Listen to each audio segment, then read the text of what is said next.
Hey everybody, this is Christal Jordan with Reality Check and Rolling Out, and I am here with the ultimate boss chick herself, Miss Yandy Smith from... Hey girl, hey. Hey girl, how are you? I'm wonderful. I had a long day. Yes. But I'm doing well. We shot our reunion show yesterday, then I was up early this morning with a bunch of interviews and press out here in Atlanta. But, I'm happy to be here. Well, we love you. Of course, Rolling Out, you're a big favorite because, like I said, you really do seem to be the ultimate boss chick. So it's no surprise that she's been out doing press. You came to the photo shoot with her little ones in tow, doing all of it and making it look so easy. So first of all, kudos on being that example for us. Oh, thank you so much. And I just have to say, I love Rolling Out Magazine. You guys have always supported me. You have always, I bring an artist into town. You'll do my interviews. You've given my artist covers.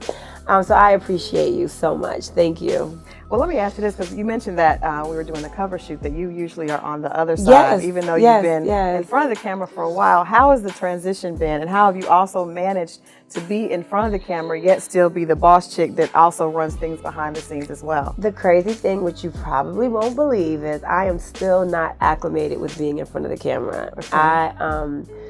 I hate getting my nails done. I hate putting on makeup. I hate doing my hair. If I could roll out the bed, throw on some sweats and a t-shirt every single day, that is what I would do.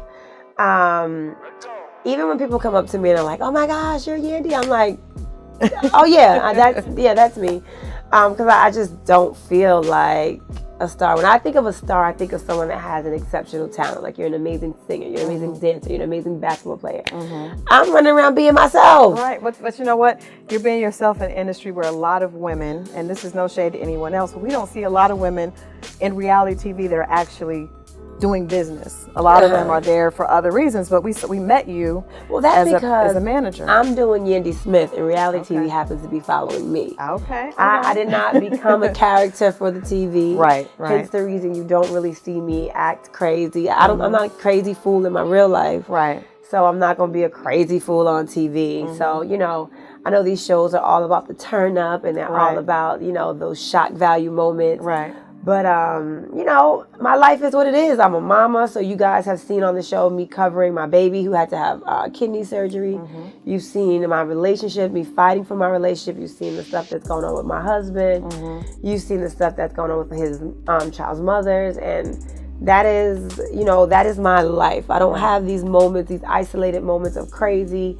If crazy happens, it's happening anyway. It's happening anyway, and it's my real life. Right. Is there anything that you were hesitant to share with the public? Oh, absolutely. My relationship, period. I was dating Menzies my first season on the show, and they were like, "Yeah, bring him on." I'm like, "Nope, absolutely not. I will not ever. No way." But then I got pregnant, and there was all these rumors circulating that I was dealing with Jim, and Jim, Yandy and Chrissy going at it because she, is Jim's secret lover. Right. I was like, oh hell no, I don't even hug that nigga. Sorry. It's okay. Strike it from the record. We good. I was like, I get excited about things like that. I was like, oh hell no, I don't even hug that man. I wanted to make sure that, I didn't want to taint my pregnancy at all with people having something to say, like, whose baby is that, and is it? And I was like, oh, no way. So that's when we made the decision. And my husband is very, very shy. He is not a people person. He likes to stick to himself and do his own thing. So when we had the conversation about coming on TV, he was like, all right, if I must. And crazy, somewhat like me, the world loved him. And, we were both shocked. I didn't think anybody would really like me too much. He didn't think anybody would like him too much. And 9 years later, here we are. Now, I got to ask you this, because when we saw him go through his legal trouble, you kind of got the label of like the ultimate ride or die chick, because you were definitely riding with him, like, this is who I am and I'm not. And a lot of people think that is what, I guess, makes a relationship. Almost like you have to go through hard things. Do you appreciate that label, or do you think that people kind of take it out of context? I definitely don't think you have to go through hard times to be in love or to be happy. But when things happen, you got to roll with the punches. You know, I did not sign up for hard times. I did not sign up to be a single mommy right now. I did not sign up for lonely nights. I did not sign up to miss him the way that I do. But that is the cards that were dealt to me. That is what God had in my plan. And, you know, I'm glad I stuck with it because the amount of growth in my relationship has been tremendous. The amount of personal growth within me has been tremendous. And I never, ever thought that I could do one baby on my own. Right. I never wanted to have children. I was like, oh, no, you know, I'm working. I got things to do. I don't want to have no babies. They going to stunt my growth. And what I got to do when I had Amir, and I was able to juggle all of these different things, I was like, okay, now I want 5 babies. I can do this. I'm a superwoman. And you're right about that because now you're actually going through the process. Yeah, and if I haven't had, you know, when DC came home out on bail for 2 years, and that's when we created Skylar. But really, the nit and gritty of raising a child with a man, I haven't had that. So, you know, to think that I'll have help and double hands in the house, I'm really like, oh, this is a breeze. I can't wait. When will he be home? He'll be home this year, 2019. Okay. Congratulations. Thank I know you are like hype. Goodness, I'm like, okay, I know today is Valentine's Day, but this will be my last one doing an interview with you on Valentine's Day because I'm trying to get flued out.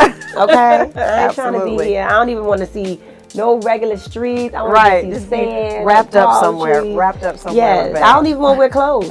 I don't wear no clothes no more, no Valentine's Day. Absolutely. I like that. No clothes, Valentine's Day. I just want to walk around butt naked. Just enjoying each other. That's it. Butt naked, though. Well, we definitely are looking forward to seeing that and seeing. Looking forward to seeing me butt naked? No. Well, I mean, I'm sure some of the viewers might be. But we're looking forward to seeing you all reuniting and seeing the family. I think that is something the Love and Hip Hop audiences deserve. People are really rooting. It's good to see real love and, you know, people going through things that other people are going through. Although this year you guys did get some real love. Right. You didn't have much of the Creep Squad. Right. You got Remy and Pap. Yeah, they're real love. Beautiful. You got Sin and Joe, Jewels and Kim. There was some real love on this season this year. I think we did okay. Yeah, that you guys season does a little bit different, but we'll just leave it at that. We're gonna leave it at that. Yes, leave it at that. So what is it that made you want to adopt a child after having 2 of your own, and then also Mendices has he has 2. Yep, and you are mommy to them as well. Yep. So what made you guys want to go ahead and add someone else to the family? Well, that was never anything I set out to do. I have a mentorship program called EGL PUD, and PUD stands for Partners Uplifting Our Daughters. EGL stands for Everything Girls Love. And with this program, I meet so many young women. We go into high schools. We have a program with ACS, that is the Child Welfare Bureau in New York. And there's so many girls that come in and out of our doors. And Infinity happened to be one that we met about 3 years ago. And, you know, just working with her on the weekends, seeing her, we grew to love her. She's a straight A student. She like ranks in the city in basketball. And then one day she called and she was in need, and I didn't even know she was in the foster care system, and she needed me, and I was like, what happened? I'm on my way. And I didn't really have a plan when I said I was on my way. The plan was just to get her and figure out how to get her safe and what to do. And then, you know, she wound up spending the night, and I was like calling like, okay, this is a child, so let me call, make a few calls to figure out where she should be. I wasn't getting any responses, so I was like, this is weird, because if I hadn't seen my child for 1 hour, I'm going crazy. Where are they? So I, you know, a day turned into 2 days, turned into 3 days, and then no one was looking for her, or So then I spoke to one of my friends, and they said, you know, she's in the system and you are in a different state. So you cross state lines and you haven't told anybody where she is. In essence, you are harboring a minor. I was like, I'm doing what? I don't even know what that means. And I was like, okay. So her attorney was on vacation. I spoke to her attorney, and he's like, we need to do an emergency court date.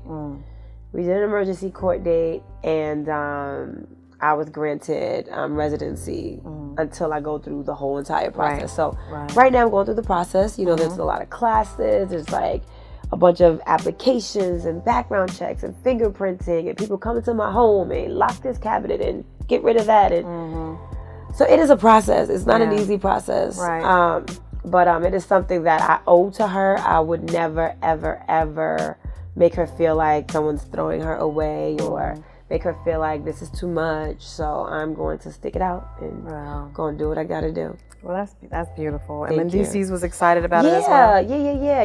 He grew up in foster care for a little while in his life. So the crazy thing is, this is what he said to me when I knew, I spoke to him before I spoke to really anybody. Before I told my mom what I was doing, I spoke to him and he said, if I would have had a you when I was 16, I might not be where I am today. Wow.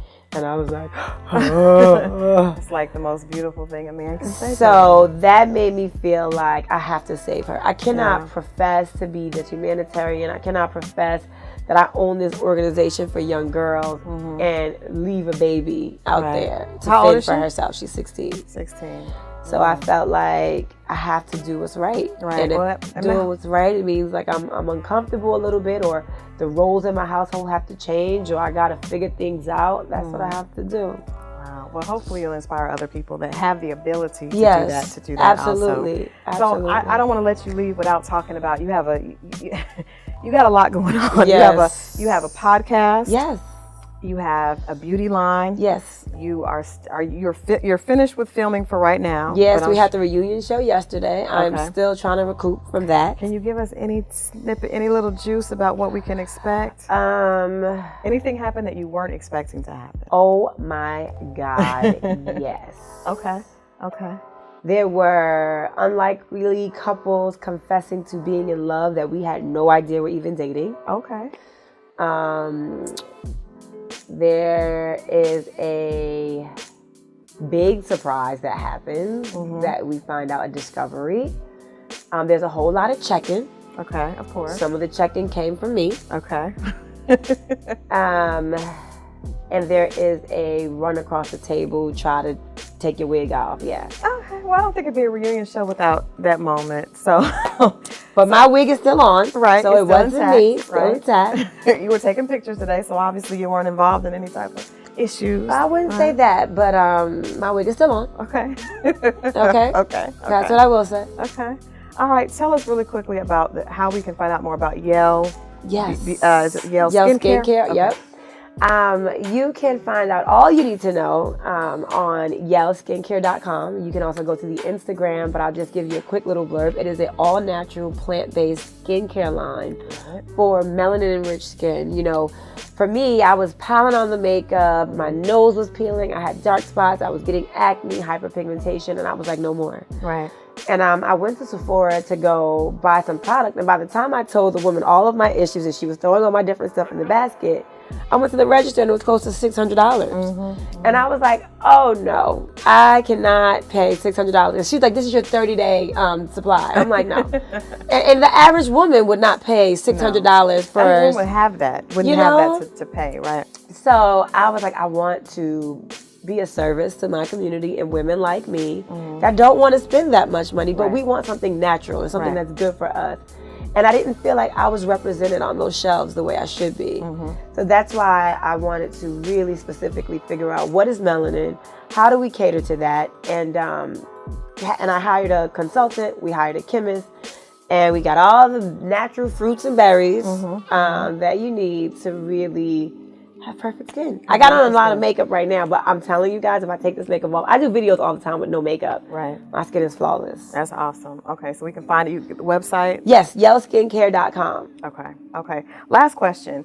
Reality Check is all about kind of giving younger women a check. Like, what would you tell yourself if you could talk to Yandy 10 years ago that you've been able to learn and kind of work through that? If you could go back and tell yourself something that would have saved you a lot of trouble and just issues.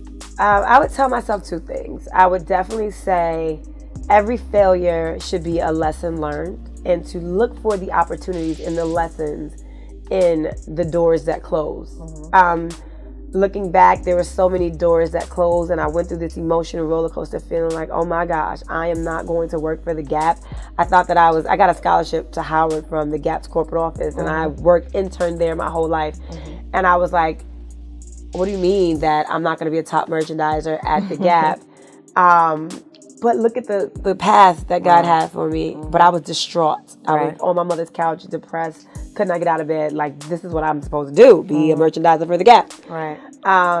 So that is that. Look at every closed door or failure as an opportunity to grow and to learn. The next thing I would say is don't stop at the first no. The way I got into this industry was me knocking, begging, pleading. I need an internship. Mona's assistant, the receptionist. I got cool with everybody in that building because I was like, I want to work here. And I did not take no for an answer. And it's like, if you hear somebody at your door while you sleeping like this, and you're like, go away, go. But they keep knocking and they keep knocking and they keep knocking. Eventually, you're going to get up and answer with an attitude. You're going to be like, what do you want? So that's what happened to me. Mona was like, what do you want? And I was like, I just want to clean your office. Just get me in. Let me clean your office. So I started out as the clean your office girl, the get you some coffee girl, you need to put your shoe on, what you need me to do. Right. And I went from that. I was the assistant's intern. And I was the assistant's intern. Then I was the assistant. Then I was the junior manager. Then I became a manager. Then eventually Mona and I became partners. And the creation of Love and Hip Hop was born. Wow, that's a beautiful story. One quick last question. What about love? If you had to tell yourself something different, because what we think about love at 20 is probably a little different than what you think about love today. What would you tell yourself if you could look back about relationships with men, marriage, all that good stuff? I would just say enjoy it. I would say enjoy the experience, enjoy those butterflies, enjoy the tippy toeing and the not knowing what to say, not knowing what to wear. Those moments are amazing. And, once you settle down, it's very different. I get those moments, but differently. Yeah. But enjoy, definitely date. I think in our communities, if you date, you labeled a whore or you label you fast. But I think that you should absolutely test the waters, and that doesn't mean sleep with everyone, but build relationships, like really good relationships.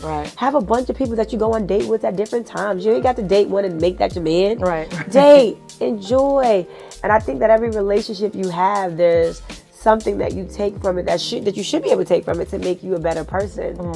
So I would tell my younger self to date more. I've always had boyfriends. I've never dated. I went from, I feel like I had a boyfriend in kindergarten and I had a boyfriend in third grade. I had a boyfriend in high school. My boyfriend in high school came with me to college.